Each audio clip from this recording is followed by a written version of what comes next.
All right, so we're diving into government contracts today, Hmm. specifically this NIH Business and Professional Support Services 5E contract. You sent over this statement of work document, and we're going to break it all down. We're going to find all the good stuff, all the important stuff. And by the time we're done here, you're going to sound like a total expert. Well, I'll do my best. But yeah, this document, it really is like a blueprint for how the NIH wants to improve their operations, their business operations. It's about finding the right partner, a partner who can help them be more efficient, be more effective, and ultimately, of course, just help them support all the amazing research they're doing. Yeah, it really is like we're getting a sneak peek behind the scenes, behind the curtain at this huge research organization. We see what they care about, what skills they need, even little details like how they want the reports formatted. Oh, yeah, that attention to detail. It's important. And, it really does give you a good idea of what the NIH is looking for in a contractor. It's like a roadmap to success. Okay, so let's talk about that roadmap. The contract, it covers a wide range of services. But what would you say is the core idea here? The core idea, well, they need a partner who can handle a lot of different things. Business and professional support services, they call it, everything from financial analysis, helping with acquisitions, to improving processes, and even strategic communication. It's a lot. They need a contractor with a lot of experience in a lot of different areas. So it sounds like they're not really looking for a specialist, more like a team who can adapt to different problems, wear different hats. Exactly. Exactly. And that's why the program manager is so important. This person, they are the point of contact, the bridge between the contractor and the NIH. So not just a typical project manager. They need to be able to really build relationships, right? Navigate different personalities and keep communication flowing smoothly. What specific qualities are we talking about here? Well, the document, it really highlights communication, strong communication skills, being able to coordinate everything and everyone. But it's even more than that. The program manager, they need to be able to think ahead, anticipate roadblocks, resolve any conflicts, and most importantly, make sure that everyone's working towards the same goals. It's a lot like conducting an orchestra. Yeah, and speaking of a detailed score, we've got to talk about those 8 task areas. They really break down the scope of the work here. Yeah, each task area, it's like a window into the NIH. For instance, task area 1, that's financial analysis, business solutions, and acquisition lifecycle support. It really shows how much emphasis they put on data. They want to make sure they're making smart decisions, using that data to find better ways of doing things, improve efficiency, and make sure they're getting the most out of their resources. Exactly. They need a contractor who can help them find areas they can optimize, whether that's revenue forecasting, managing the supply chain, or allocating resources. And when it comes to optimization, Task Area 2 is all about it. Business process improvement and organizational assessment. They're really focused on Lean Six Sigma, it seems like. They want to fine-tune every single process. They do, yeah. They want to make sure everything is running as smoothly as possible. They need someone who can help them streamline processes, but also embed this culture of continuous improvement. And that focus on improvement, it even extends to communication, right? Task Area 3, it emphasizes how important outreach and communication plans are. Absolutely. And it's more than just telling people what you're doing. You have to get them on board. Show them why the improvements matter, why they should embrace the new way of doing things. It's almost like storytelling. You need to make people believe in it. Yeah, exactly. Okay, so we've got data analysis, process improvement, and strategic communication. That's quite a range of skills already. But what about the more, like, hands-on operational stuff? Right. Well, that's where Task Area 4 comes in. Program planning and management services. This is where the contractor really gets involved, managing specific programs like the NIH Succession Management Program, for example, or organizing conferences and meetings and even supporting COVID-19 efforts. So they need to be able to handle a lot of different things at once. Yeah, adaptability is key. And you need that same adaptability for Task Area 5 as well. That's policy development, implementation, and administration. The contractor, they're going to be involved in shaping and refining policies, making sure they're effective and meet the NIH's needs. So it's not just about following the rules, it's about understanding them and contributing to making them better. Exactly. It's a more strategic role. Now, Task Area 6, system integration work. That sounds particularly interesting. They mentioned these agile IT platforms. Yeah, and seamless integration of new enhancements. It's like they're really thinking about the future. They are. They're trying to future-proof their systems. They need someone who can help them navigate the world of technology. It's always changing. They need to anticipate future needs, spot potential problems. and make sure new systems work seamlessly with what they already have. It's like being a tech architect, designing the blueprint for their digital future. That's a great way to put it. And then we have Task Area 7. It focuses on supporting the NIH's 5 centers of excellence. There's cloud adoption, IT infrastructure optimization, customer experience, the contact center, and service delivery analytics. Each one has its own special area of expertise, and they're really important for modernization. Those are like specialized teams ready to jump in and solve specific problems. Exactly, the best of the best. And then finally, Task Area 8. This one's all about the people. Human resources solutions. Yeah, making sure the people who make the NIH's mission possible have the support they need. Training and development, human capital strategy, organizational performance improvement. It's easy to get caught up in all the data and processes and forget about the people. Right, but you can't. People are the heart of any organization. Okay, so this deep dive into the task areas, it's been really eye-opening. The scope of this contract is huge. It's clear they need a partner who can do a lot of different things. They do. They need a team with a really diverse set of skills. And remember, this statement of work, it's just the beginning. It's supposed to get you thinking, get you exploring. Yeah, to come up with creative solutions that go beyond the basics. Exactly, and that's where experience really comes in. Understanding the NIH, knowing what to expect, and being able to navigate all the ins and outs of government contracting. So would you say the best time to start thinking about a proposal is actually before the final RFP? Oh, absolutely. Getting a head start lets you really dive deep into the requirements, identify potential issues, and develop a strategy. There are companies out there like Proposal Helper who have years of experience with this. They've worked with the NIH on similar bids, over 15 years of experience. They can be a huge help. It sounds like they can help you connect the dots, see the big picture, and avoid making common mistakes. Exactly. It's all about maximizing your investment, leveraging that experience to increase your chances of success, and ultimately become a valuable partner to the NIH. All right, so we talked about the overall scope, the 8 task areas, but we need to address these reporting requirements. They're pretty detailed, right? They are, yeah. Transparency and accountability are really important with government contracts. And these reports, they're like a feedback loop. We're talking monthly, weekly, quarterly, even semi-annual and annual reports, plus a final report. It's a way to make sure everyone's on the same page and the project stays on track. So they want to know what's going on every step of the way. Mhm. Is this typical for NIH contracts? Yeah, this level of reporting is pretty standard, especially for large contracts like this one where there are a lot of moving parts. It's not just about tracking progress. It's about making sure you're complying with regulations, managing risks, and proving that the work is valuable. So it's not just a formality. It's an opportunity for the contractor to showcase their expertise. Absolutely. A well-written report, it can tell a story, highlight successes, address challenges, and show that the contractor is committed to quality. Okay, so we've covered the scope, the task areas, and the importance of reporting. But we haven't talked about the specific roles and responsibilities yet. Are we ready to dive into those labor category descriptions? Yeah, let's do it. Okay, so we're diving into Appendix A now. This is where they outline all the different labor categories. And we've talked about how the NIH needs a diverse team. This section really spells out the specific roles and responsibilities they're looking for. Right. You mentioned some interesting job titles earlier. What really stood out to you? Well, one that I thought was really interesting was the subject matter expert instructor.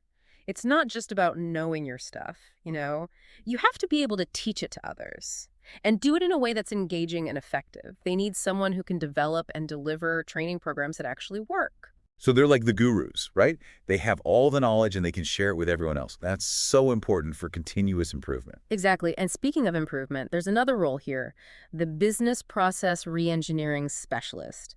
They're the ones who come in and really analyze how things are done. They find the bottlenecks, the inefficiencies, and they figure out how to make things better, more efficient, more streamlined. So they're like efficiency detectives, always looking for ways to make things better. That's a good way to put it.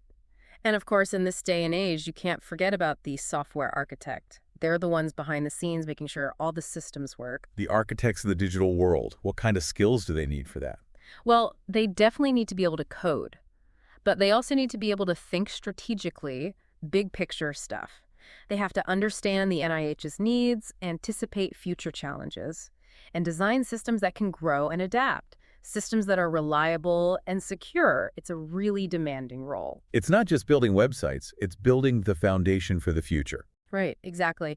And these are just a few examples. There are a lot more roles listed in Appendix A. Web developers, content administrators, budget analysts, procurement specialists. It takes a lot of different people to make the NIH run smoothly. It's like a microcosm of the whole workforce, isn't it? All these different skills and talents working together. It is, and you know what's interesting?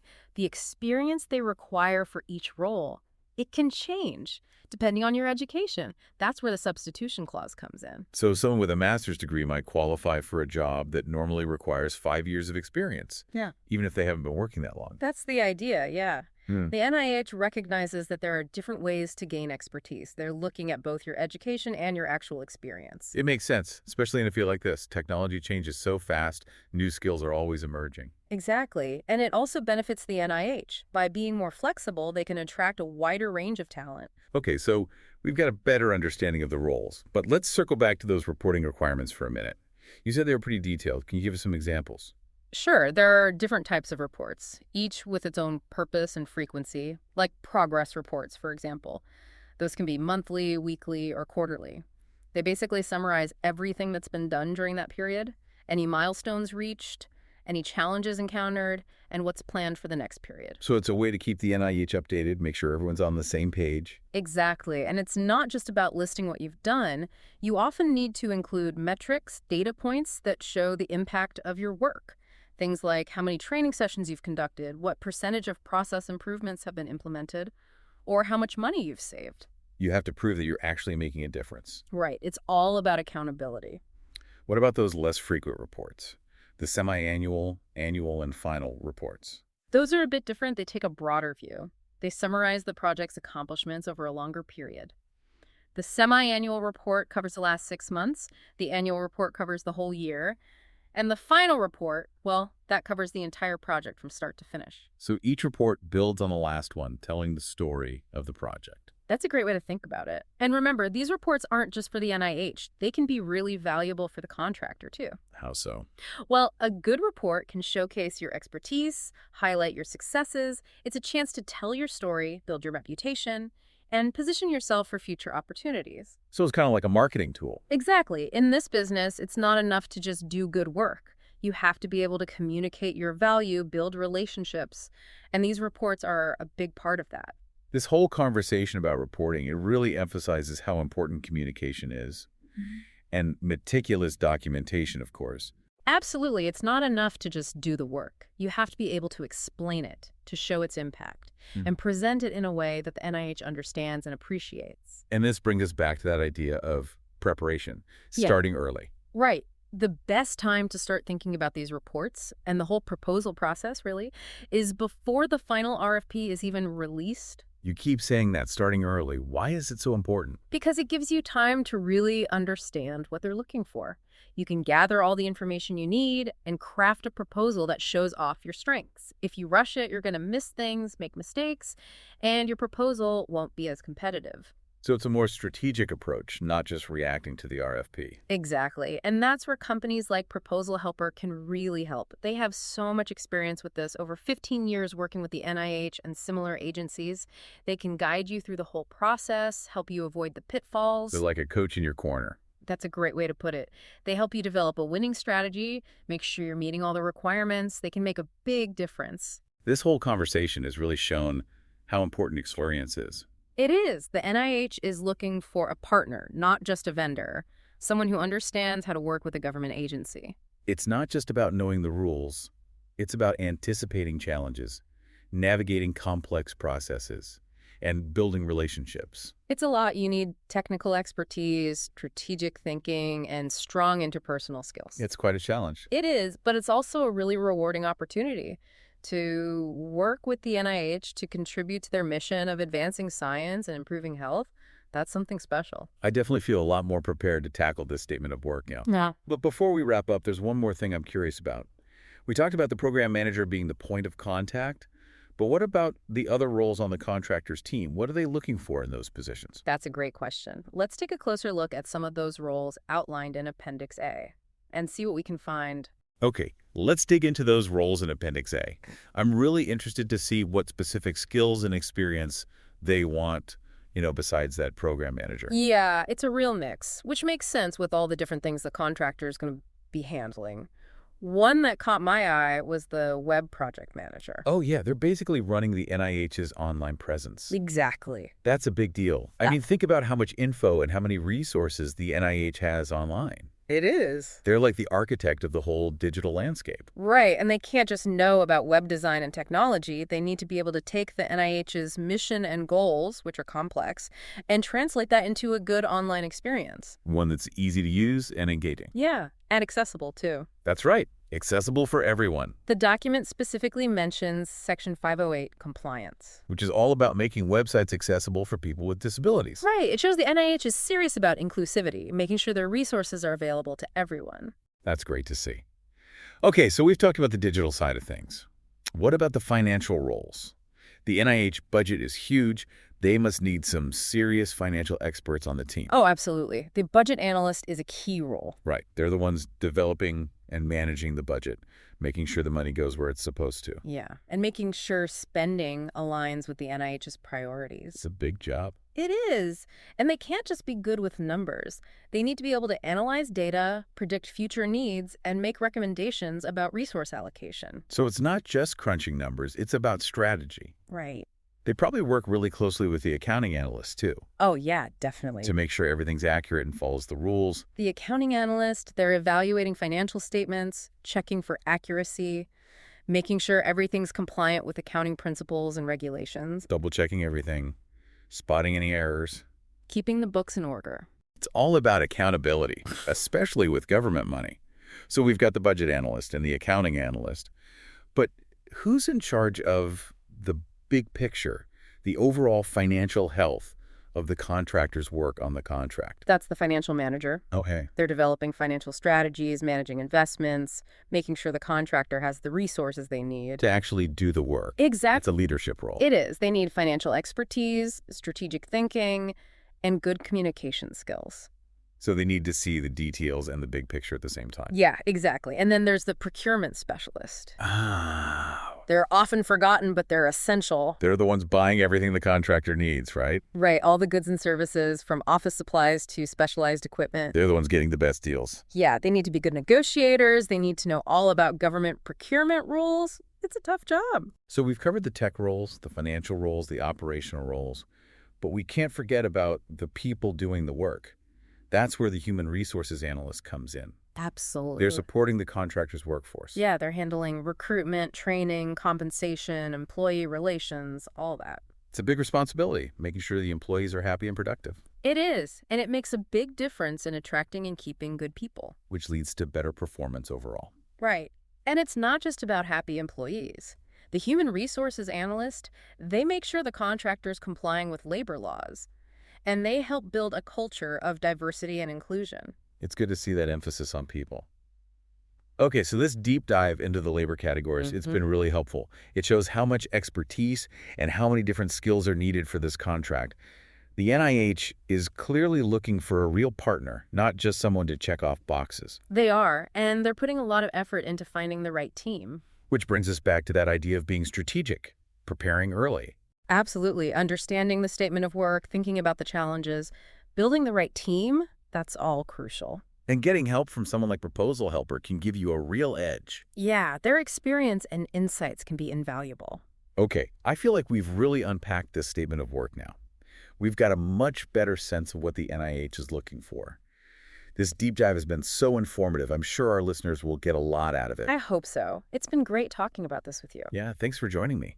And to our listeners, if you're thinking about going after this contract, do your research, get your team together, and start planning now. It's a big opportunity, but with the right approach, you can definitely succeed.